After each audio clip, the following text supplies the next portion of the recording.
Hey Bachelor Nation, what's up? It's Olivia. So today we are going to do another Bachelor episode review. I am shocked about last night's episode. I was so shocked when he sent Crystal home, when he sent Chelsea home, when he kept certain people. I'm very shocked about that. I'm so excited to talk about the 2-on-1, but for now I just want to go chronologically, starting with the one-on-one with Lauren. Before Lauren's one-on-one date, Crystal, thank God she's gone, was like, Arie needs a challenge. He wants a challenge, or he take the easy way out and go with Lauren B, but you know, I'm wife material, I'm challenging, whatever. Like, what the heck does that even mean? Like, challenge as in, oh, we've had fights and he wants a relationship where we're constantly fighting. Some people are like that. I don't know, saying that someone isn't challenged because someone else is like nice and sweet and isn't gonna be mean to someone. Lauren's date, I thought it was really awkward. I'm surprised that he ended up giving her a rose at the end of it. Yeah, the fact that she just kept saying wow to everything, and of course they don't show us all of the date, like I know that, but there were so many opportunities, like when he said, oh, like this is the kind of cheese that they do in Holland, like you see this all the time. Perfect opportunity to say, oh, how often do you go to Holland? Like, oh, have you been to Paris before? Because later he was talking about like how busy the city was, so that was a perfect time to say like, oh, like, do you come to Paris often? Like, what's the non-busy time of year? Things like that. Like, I don't know, the fact that, yeah, the like easy conversation wasn't really flowing. I don't know, that, I thought that was weird that he kept her after that. But then at their dinner, like, I don't know, he did like reveal more about himself, which got her to open up. And then, I don't know, I think it's really interesting because I feel like in the past, all the bachelors and bachelorettes were like, well, I have relationships that are past this point already, so like, since you can't open up fast, like you're going home. Whereas Arie is like, no, I still see something in you, I think this could go somewhere. So even though he was way further along in his like relationships or whatever with Crystal and Chelsea, he was like, yeah, I still want to keep you, like I want to see where this goes. So I don't know, I thought that was interesting. I thought he was very like caring and sweet on the date, and like when she was nervous to open up, he revealed something about himself that like, I feel like nobody else knew. I don't know, I didn't know that some girl was like pregnant with this child and all that stuff, so. But I think this is kind of similar to like how I feel about CN. I feel like if Arie and Lauren had met in the outside world, like outside of Bachelor, I think they could have like spent 6 months, you know, just friends and then dated and all of that. I think the same thing with CN. I feel like if they met outside of it, they would have made a really great match and like, you know, could have been a good couple, but I don't know if in this like 6-week time period that's really going to happen. I thought it was interesting though how also Lauren said that the reason she came on The Bachelor was so she could meet someone that she would have never met in real life, and it's actually working. I don't know, I just thought it was interesting because I feel like people are like, oh, I'm here at Bachelor as a last resort, I just want to find love, like blah blah blah, and they don't really care who it's with. But I feel like with her, she's like, no, I came here to meet someone that in my regular life, you know, in Texas, I would never like have the opportunity to meet and all this stuff. So I don't know, like we'll see where it goes. She seems nice, she seems cute, so hopefully it works out. Group date, Moulin Rouge. I thought that was a fun date. I thought that going to learn choreography would be really fun. Maybe it's only fun for people who have like ever learned choreography before. But props to the ladies for wearing those outfits where their butts were showing. But yeah, when older Becca K, was like, I've never been in so much pain in an outfit in my life, I could tell that like her head thingy was just so heavy, and like I've had that experience where I've worn something really heavy on like my head where just your neck and your shoulders and like your back is just in so much pain from the weight of it. So I was like, oh, poor her, but I thought it was a really fun date. I really love Tia. I know I did not like her at the beginning, but the more I see her, the more I like her, the more I think that she would be a really good fit with Arie. Yeah, and the fact that like, I feel like this season, I don't know, at first I wasn't sure kind of like why he was the Bachelor, but I think it's good that they took someone from the past. Like now I'm happy about it because I feel like him and most of the women are not on here to become social media influencers, and they're not gonna stay in LA and just kind of ride their, I don't know, ride their fame, I guess, if that makes sense. With him, I feel like he's really paying attention to like how it's gonna work afterwards. Like, can this person move to Scottsdale, or like can we make it work for a while they're finishing whatever, wrapping things up, and then move to Scott. So like he's really thinking about the future, and I feel like with Tia, they would be good at the end. So I do really like her. My thoughts on her have totally changed. And then with Becca M, young Becca, I do really like her. Still, I am just like freaked out by the 14-year age difference. You guys all know how I feel about that. But I do keep being reminded that Arie is from Europe, and in different cultures, like a 12, 10, 14-year age difference like is common, it's normal. So yeah, but I thought it was really good that when he was talking to her, he was like, yeah, I have a lot of things to think about on my end, and so do you. Meaning like, is she ready to settle down, have a family, not party, not saying that she does, but like he's clearly like not in that stage anymore. So yeah, I thought that was good that he is like thinking about the future.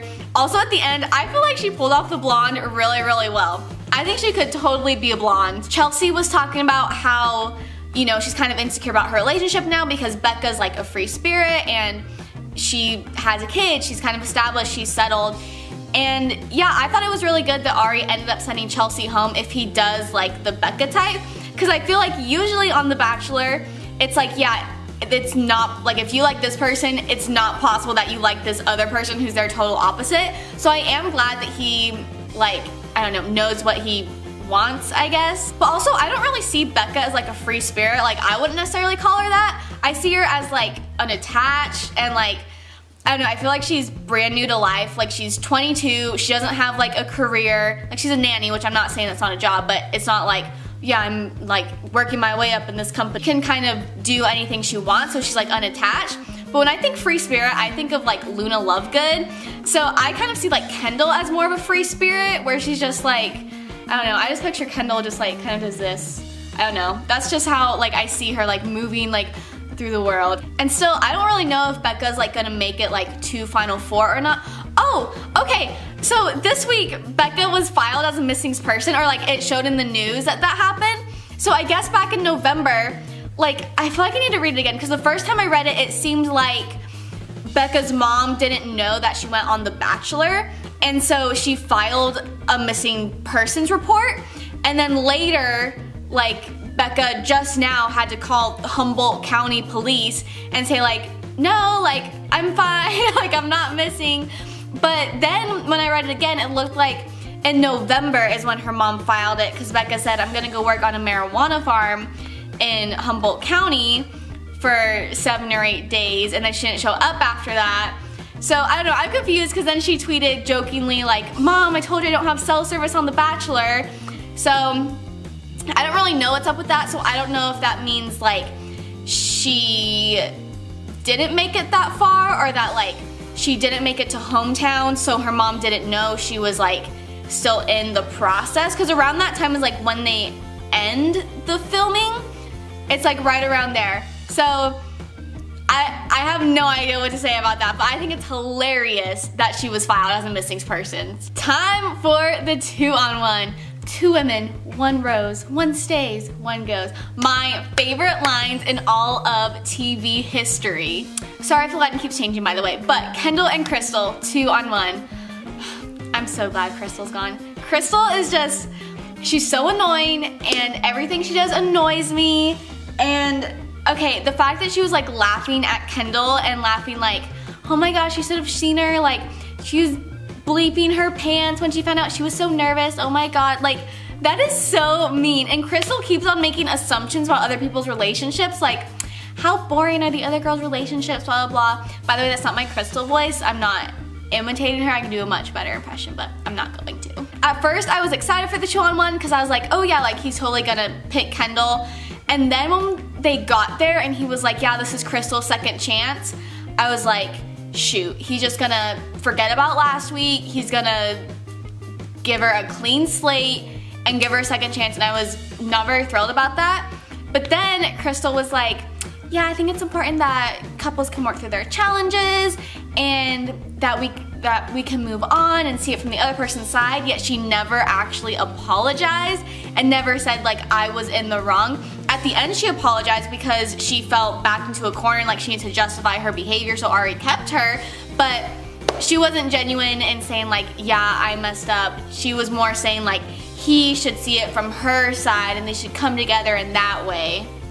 And then she was telling Arie about how much she trusts him and that, yeah, I finally trust you and I trust you.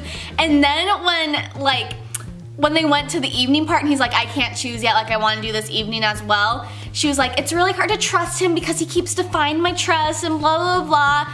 And it's like, oh my God, girl, make up your mind. Like, coming back to last week, are you changing your mind or are you a liar?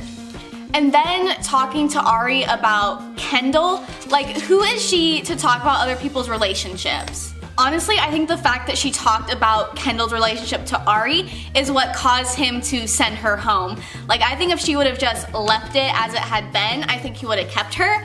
But I think the fact that she was like, Kendall's not ready, I don't know why she's here, blah, blah, blah, I think that is when he was like, okay, I don't like this. Kendall and Crystal's talk was weird.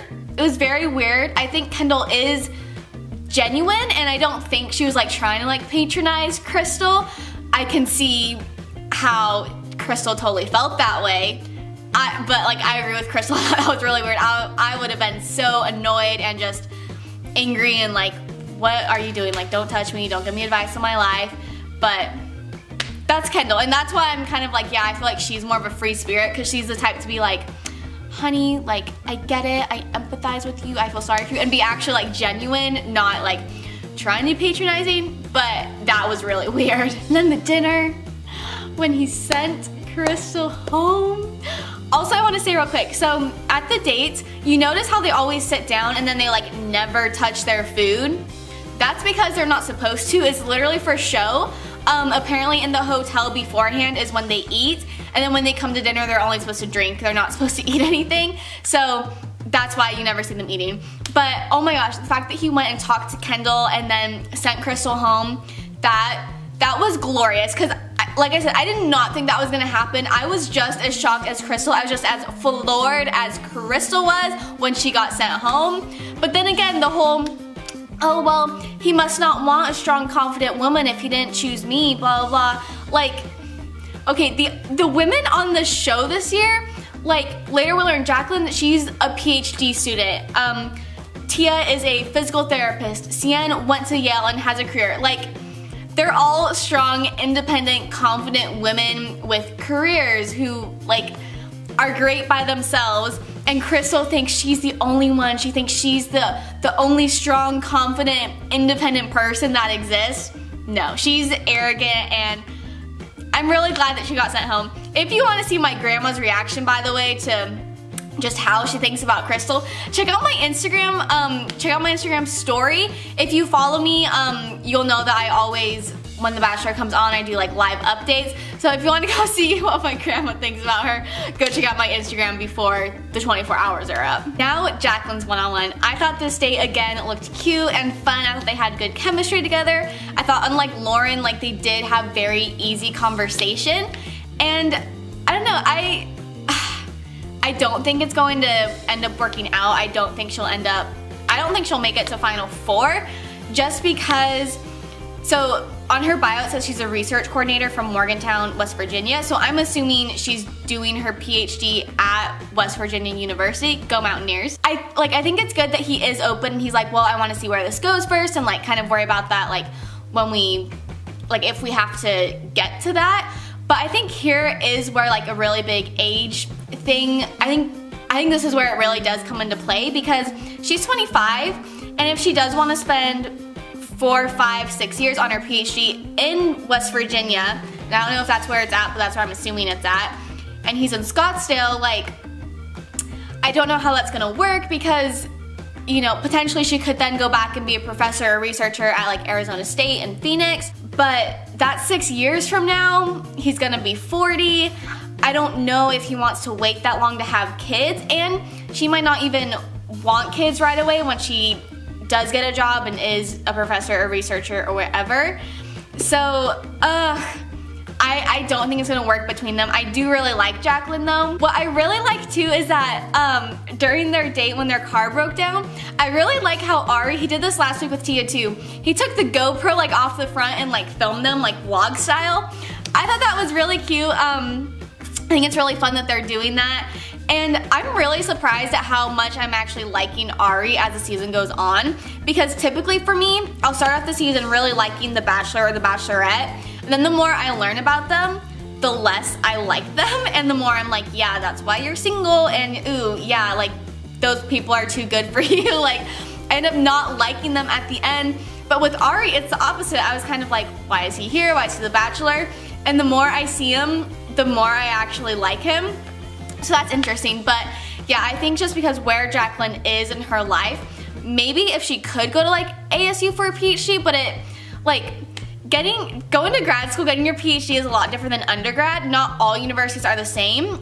When you get a PhD, it's a very like specialized program, and a lot of times you go places for like the professor, like the facilities, and so like ASU might, even though it is like a top research university, it might not have what West Virginia University has. So it's not a simple like, oh, we'll just go here instead kind of thing. So because of that, I don't think it's gonna end up working between them, which I'm sad about, because she was one of my top 4 picks. So yeah. With the rose ceremony, I wasn't surprised at all that Jenna got sent home. I was surprised that Chelsea got sent home, not because, like, you guys know Becca K is like my top pick, so I wasn't surprised and like, oh, like she got it over her. But I think that the producers probably expected him to send someone home on a one-on-one, either Lauren or Jacqueline. I honestly feel like both Kendall and Crystal should have gone home, and then Chelsea get the rose. But again, like, she has a kid, so if he knew that like he didn't want that, and again, if he is into like Becca versus Chelsea, who does have a kid, versus someone who's like unattached, then I feel like it was a good decision. But yeah, Kendall and Crystal, both of them, like, their speech patterns just bug me and annoy me, so like I would send her home like really fast. Yeah, I was really shocked about Chelsea, but I think my top 4 picks now are Becca K, Tia, Cien, and I guess Lauren B. Again, with Lauren, I don't know. I don't think they have enough time, because like she said, if she's friends with someone for 6 months and then dates them, like, I just don't think in this situation they have enough time to be together. Becca M, young Becca, I don't know if she'll make it to top 4 or not. I have no idea. It might, again, be a Dean thing where she makes it to top 4 and then not to top 3. She could go all the way. I don't know, but yeah, I don't know. I'm not surprised about Jenna and what's her face? I'm surprised about Chelsea. And then I think that Kendall and Jacqueline will definitely go home next week. But those are my thoughts on this week's episode of The Bachelor. Tell me who your final 4 picks are now, and if they have changed throughout the season. Mine definitely have, because Chelsea and Crystal went home this week and they were my top 4. Jacqueline was also my top 4, but now I think it's not going to work out, just because if she is starting a PhD program, like, I don't think that's going to work out. But tell me what you thought about Crystal going home. How did you celebrate her going home? We just cheered in my house. My grandma and I just cheered, and we're eating popcorn and stuff like that. So anyway, give this video a big thumbs up. Make sure to follow me on Instagram if you want to see my live reactions to the show. Subscribe to my channel so you never miss an episode. Have a wonderful day. Remember to keep dreaming out loud. I will see you guys next week. Bye.